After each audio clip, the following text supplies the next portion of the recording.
Don't worry about Joan. She'll be happy puttering in the kitchen. And honestly, it's time we made the lake place ours. I read that sentence twice, standing in my own kitchen on an ordinary Tuesday, with the kettle not yet on. It was my daughter-in-law's voice, even in writing. Bright, certain, the kind of confidence that never imagines being overheard. I had been added to that family group months ago, for some birthday or other, and then forgotten there, the way you forget an old coat in a closet. They had stopped seeing me on it, so they talked freely. And there it all was, scrolled out in front of me like a guest list to my own funeral. Christmas at the lake house, 20 people, a caterer Vanessa had already booked. Room assignments, typed out neat as a hotel ledger. The big bedroom for her and Brian. The Lakeview rooms for her sister and the cousins. And down at the bottom, almost as an afterthought, where they would put me. The small room off the kitchen, the one we always used for storage. The lake house, my lake house, the one Tom built with his own 2 hands, the summer our son learned to walk. I did not gasp. I want you to understand that. There was no hand flying to my chest, no cry. I have lived long enough to know that the deepest hurts do not announce themselves loudly. They arrive quietly, the way cold comes under a door. I set the phone down on the counter, gently the way you are careful with a thing that has just cut you. Then I looked across the room. There is a little row of hooks by my back door, brass ones Tom screwed into the wall decades ago. House keys, car key, the key to the shed. And at the end, worn soft and golden from 40 years of hands, the key to the lake house. I had hung it there myself the day after his funeral, because I could not bear to carry it and could not bear to lose it. I looked at that key for a long time. It's time we made the lake place ours. They thought the house was already theirs. They thought the only thing left to settle was which bedroom I would be tidied away into, while they celebrated in the rooms my husband built. And standing there, something in me went very still and very clear, not angry, clearer than angry. But I had not changed those locks on a whim. I changed them the morning after I read a message I was never meant to see.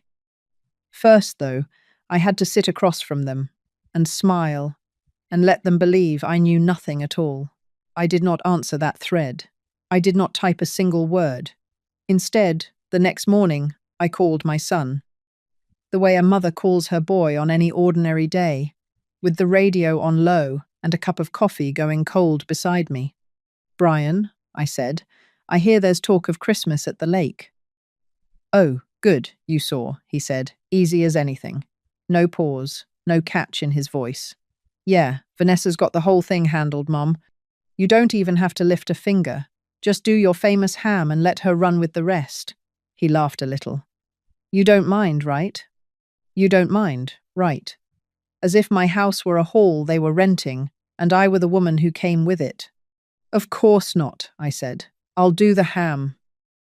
And that was that. He never asked if I wanted 20 strangers in Tom's house. He never asked if I wanted to host at all, or whether I might like, for once, to be a guest at my own table instead of the help. He never asked if I wanted to come. An hour later, Vanessa's text arrived, cheerful as a Christmas card. A little checklist, just for me. "Joan Ham, your rolls, the good tablecloths, and can you have the back room cleared out by the 23rd so we have storage? You're a gem." A small heart at the end. The back room. So I would clear out the storage room myself, to sleep in the house my husband built. While her sister took the room with the view of the water, Tom and I used to watch the sun come up over. I read it twice. Then I typed back, warm as anything. Happy to, looking forward to it. I even added a little heart of my own. Because here is what I have learned in 73 years. A woman who has already decided does not need to argue. Arguing is for people still hoping to change someone's mind. I had stopped hoping. And a quiet woman is a woman nobody watches. They mistook my yes for gratitude. It was the last thing I ever said yes to on their terms. That night, I could not sleep, and in the dark, my mind did not go to the message at all. It went back. All the way back to the summer, the lake house was only a frame and a promise, and a man with sawdust in his hair. Tom built that dock the summer Brian was 3. I can still see him out there in the shallow water, with his trousers rolled up, setting each board by hand, sweating through his shirt, while our boy splashed around his ankles. He wasn't a builder by trade. He was an insurance man with careful hands and more patience than any person I ever knew. But he wanted his family to have a place on the water, and so board by board, summer by summer, he made one. The house came the same way. A frame and a promise the first year, walls the next. A real kitchen the year after that, with a window over the sink so I could watch the children while I cooked. He used to say he built that window for me special, so I'd never have my back to the lake. And I filled those rooms. Lord, how I filled them. 40 years of summers. I taught every grandchild we had to swim off the end of that dock, holding their bellies in the cold water until the day each one of them kicked away from my hands and didn't need me to hold on anymore. I made pancakes on Saturday mornings that brought them stumbling out of bed by the smell alone. And the winters were my favourite. The lake froze hard and white, and we'd build a fire that roared up the chimney. Tom laid stone by stone, and the whole house would smell like cinnamon and wood smoke and roasting meat. Christmas after Christmas, that house held every person I loved, all under one roof, warm against the cold coming off the ice. I hosted all of it, gladly. I never once felt used, because back then I wasn't. Back then they came to be together, and I was the heart of together. The cooking was not labour. It was love I knew how to make with my hands. I believed, the way you believe in the ground under your feet, that the lake house was the one thing that would always be mine. The one place that would always hold my family around me, no matter how far the world pulled them. I had filled that house with 40 years of my family. I never imagined they'd start counting me as furniture. But hope is a strange thing. It keeps you from seeing what's right in front of you, until one day you can't stop seeing it. It did not happen all at once. That is the thing about being slowly set aside. There is no single morning you can point to. There is only the day you finally turn around and see how far back the path goes. After Tom died, I became the caretaker of the place instead of the heart of it. The difference is quiet, but it is everything. They started arriving without asking. A text on a Thursday. We're heading up to the lake this weekend. That okay? But already on the road as they sent it, so it was never really a question. I'd drive up after to find wet towels on Tom's good floors, the dock chairs left out in the rain, the fridge cleared out and never refilled. I cleaned it all, every time, and told myself that was just what mothers did. Then Vanessa redid the kitchen. My kitchen. She called it modernizing. I came up one spring and the window Tom built me, the one so I'd never have my back to the lake, had been boxed in behind a bank of grey cabinets. She'd thrown out his hand-tiled counter without a word to me. It was getting dated, Joan, she said, like she'd done me a kindness. I stood there and could not find my own kitchen in it. She'd taken to calling it our lake place to her friends. I heard her do it. The 4th of July was when I finally felt it land. I drove up with a cooler of food, and the driveway was full of cars I didn't know. Vanessa was on my porch with a glass of wine, hosting strangers. She saw me, and her face did something polite. "Oh, Joan, we didn't really need you to cook, but..." And she pressed a tray into my hands. "Would you mind passing these around?" So I did. I passed hors d'oeuvres at my own party, and a woman I'd never met took one off my tray and smiled and asked, "Are you the lady who looks after the place?" "Something like that," I said. There was only one mercy that whole long day. My granddaughter Nora, 20 now, quiet, watchful, set down her drink, took up the second tray, and worked the room beside me without being asked. "Sit with me after, Grandma," she whispered. She was the only one who still called me just to talk, about nothing, about everything, the way family used to. But it was the thing I overheard a few weeks before Christmas that I could not put down. Vanessa, low, to my son. "She should just sign the lake house over now, Brian. While it's simple, the way things are going, we could use what it's worth." And my son didn't say no. He didn't say anything at all. What Vanessa didn't know, as she planned her perfect Christmas, was that the house she was so freely giving away had only ever carried one name on the deed. It was mine. I drove home that night, with that thought turning over and over in me, and I did not sleep at all. It was late, and the house in town was dark and still, the way it always is now.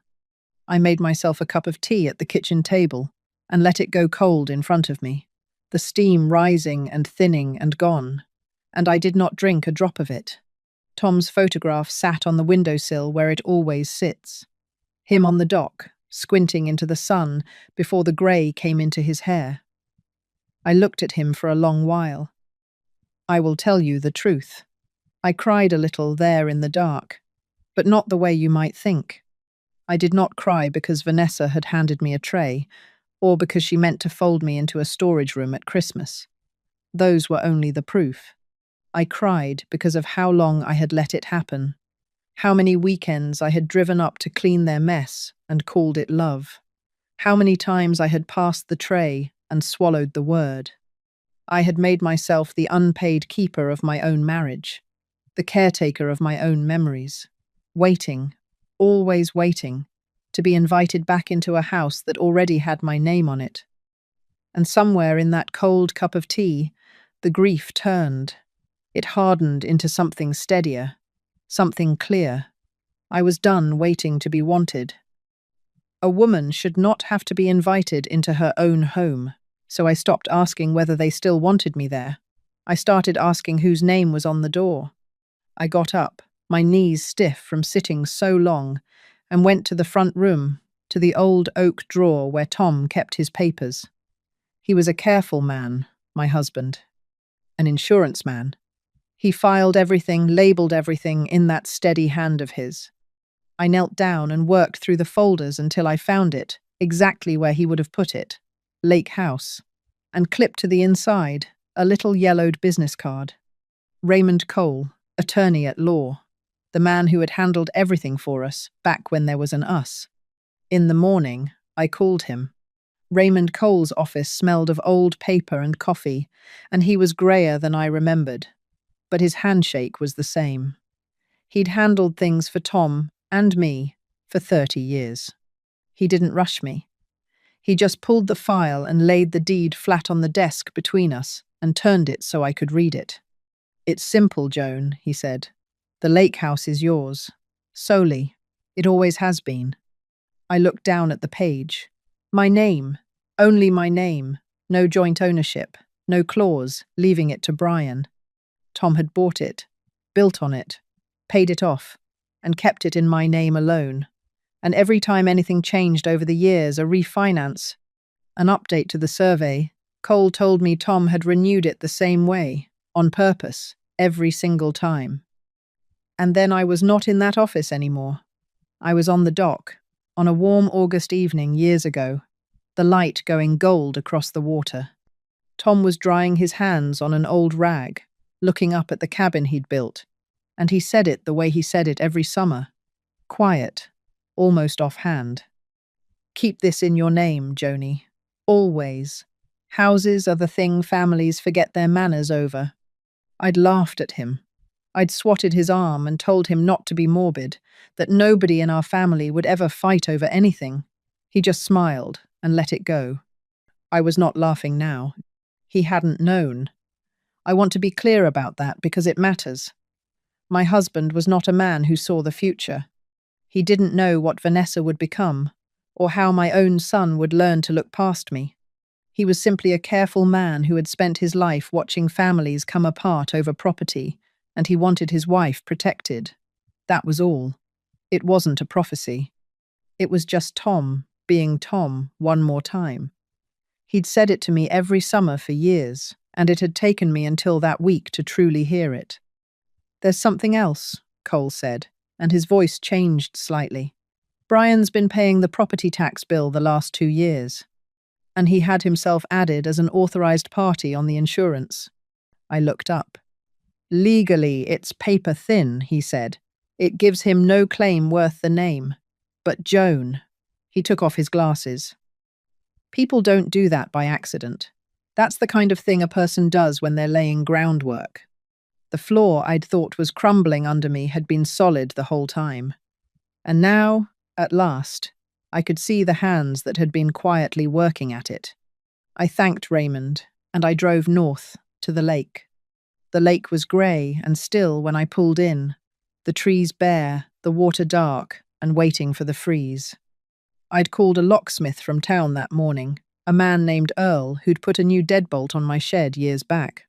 He met me in the drive with his toolbox and didn't ask a single question, which I was grateful for. He just worked. The front door, the side door, the door off the kitchen, the boathouse, one by one, the old locks came out and new ones went in. When he was done, he dropped the new keys into my open hand. 3 of them, bright and silver, with the sharp edges they have before years of pockets wear them smooth. I closed my fingers around them.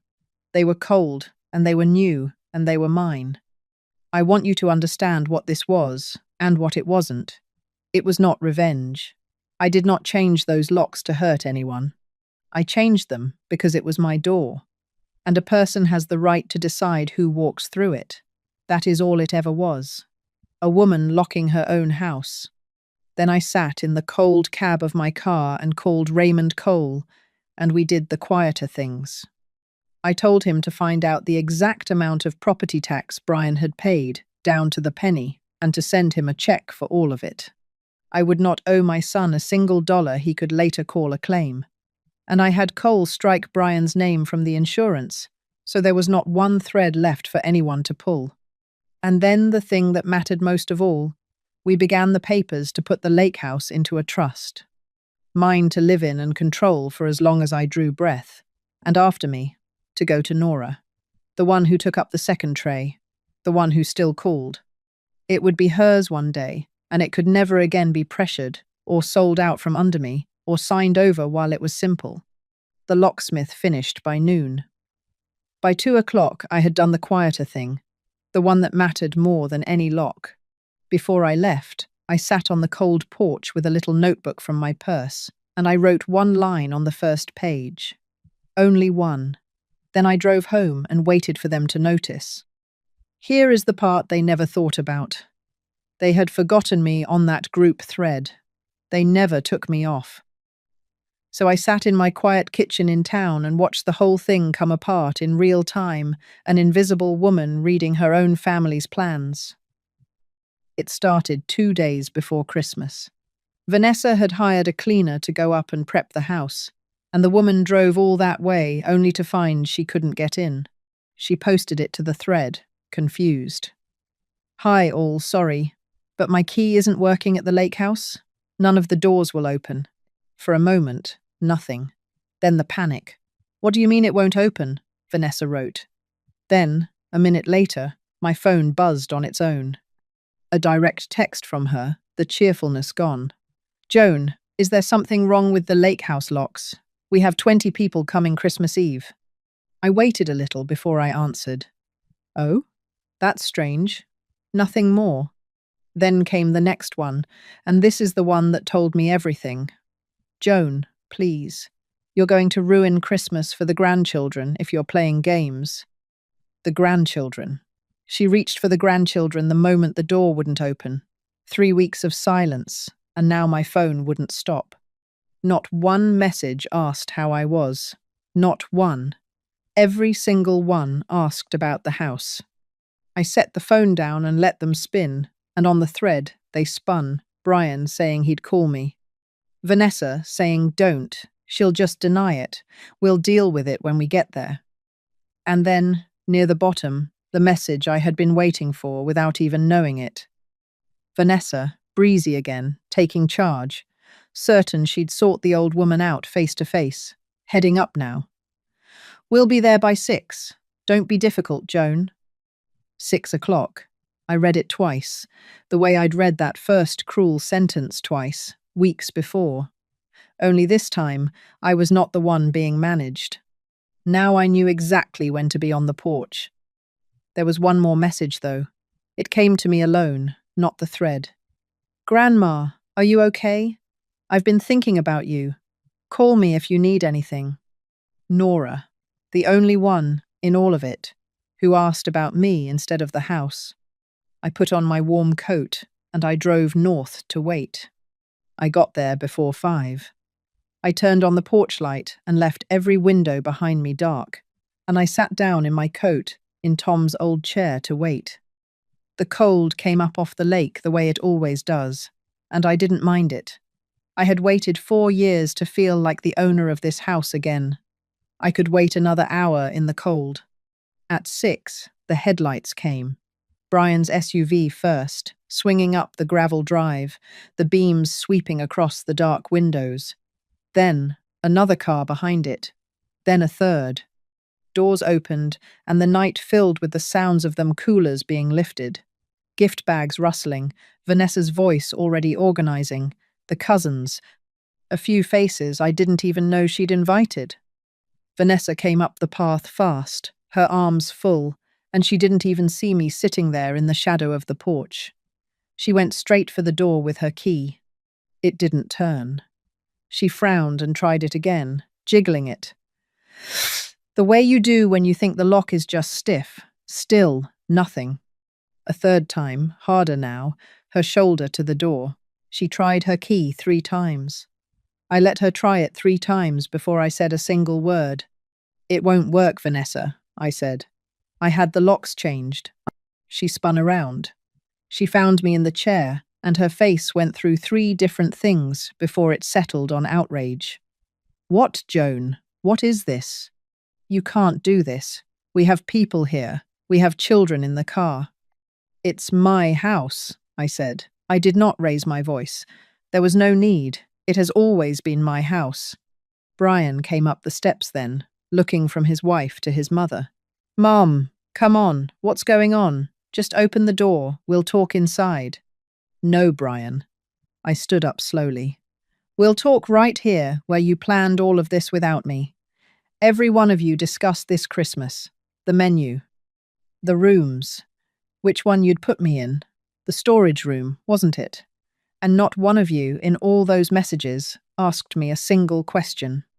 The guests had gone quiet behind the cars. Vanessa's voice climbed. "You're being dramatic. We were doing you a favor. You can't manage this place anymore." "You didn't plan a Christmas at my house," I said. "You planned to take it. There's a difference, and you knew it when you wrote it down." And for one moment, my son's face changed. The outrage left it, and underneath I saw the boy who learned to swim off that dock, the boy who knew, somewhere in him, that every word I'd said was true. He looked at the ground. Then it passed. The wall came back up, the way it does in men who've decided not to look too closely at themselves. "Mom," he said, quieter, "you're embarrassing us." I almost smiled. Almost. There was a great deal more they needed to hear, so I told them. "This house has one name on the deed," I said. "It always has. Tom put it there, and he kept it there, on purpose, not Brian's name. Not yours, Vanessa, mine." The cold had a way of carrying my voice across that quiet drive. Nobody interrupted me now. "And as of last week, it's held in a trust. I live here and decide things here for as long as I'm alive. And when I'm gone, it goes to Nora." I found her face in the crowd, near the cars, her eyes already wet. "Because she's the only one who ever loved this place more than she wanted it." Vanessa's mouth opened, but what came out was smaller than before. "Joan, you don't understand. We needed—" She stopped herself, but I had already heard it, and in her face, under all that anger, I finally saw it plain. Fear. And then I understood the sentence I'd overheard all those weeks before. The way things are going, Brian's business had had a brutal year, and a refinance they'd been counting on had just fallen through. In their fear, the two of them had looked at this house, my house, and seen a way out. I understood it. I want you to know that I did. I had been afraid for money before, in the early years, and I knew the cold weight of it. I even grieved for them, standing there. But understanding a thing is not the same as allowing it. A hard year is a hard thing, I said gently now. But it does not make my home your collateral. You could have come to me. You could have asked. Instead, you tried to take it while I wasn't looking. Then I heard a small voice from one of the cars. A child, cold and confused. And whatever else was true, the children had done nothing. The little ones must be freezing, I said. I took out my new key, and I opened my own door. Send them in. There's Coco, and I'll get the fire going. The children are always welcome here. I looked at the adults. You are welcome too, as my guests. When you knock, I sent the babies into the warmth and let the grown ones stand a while longer in the cold with what they'd done. Because here is the truth I had finally come to. I didn't lock them out of my heart. I only locked them out of the rooms they'd stopped knocking on. The cars began to leave, one by one, their tail lights bleeding red down the dark road. But there was one person in all those headlights who never shouted at me. She didn't get into any of the cars. She came up the steps and sat down beside me, the way she used to climb up next to me when she was small. For a moment, neither of us said anything. We just looked out at the black water and the last red lights disappearing down the road. I hated it, Grandma, Nora finally said. Her voice was thick. The way they talked about you. The lady who looks after the place. Putting you in the storage room. I hated all of it. And I never said anything. And I'm sorry. You were one girl in a family that had already made up its mind, I told her. That was never yours to fix. She wiped her eyes with her sleeve. This house with you in it, she said, is the only place I've ever really felt at home. I reached over and took her cold hand in mine. Then I should tell you something, I said. One day this house is going to be yours. I put it in writing. Because you're the only one who ever loved it the way I do. She turned to look at me, and she started to cry. Not the way you cry over a gift, but the way you cry when someone has finally seen you. I don't care about the house, Grandma, she said. I just didn't want to lose you. And there it was. All those years I thought my love had been poured out and wasted on people who barely tasted it. It hadn't all been wasted. It had been sitting beside me on a cold porch step the whole time, waiting for me to turn my head and see it. Come on, I said, and I stood and held out my hand. Help me light the fire. It's been too long since this house had a proper Christmas in it. We went inside together, and I shut my own door behind us against the cold. Christmas morning came up clear and cold over a white lake. The fire I'd laid the night before was still going, and I fed it another log and watched the sparks climb up the chimney. Tom laid stone by stone. It was a small morning. Just Nora and the two littlest ones, who'd come back with their parents' quiet blessing to spend the day with their grandmother.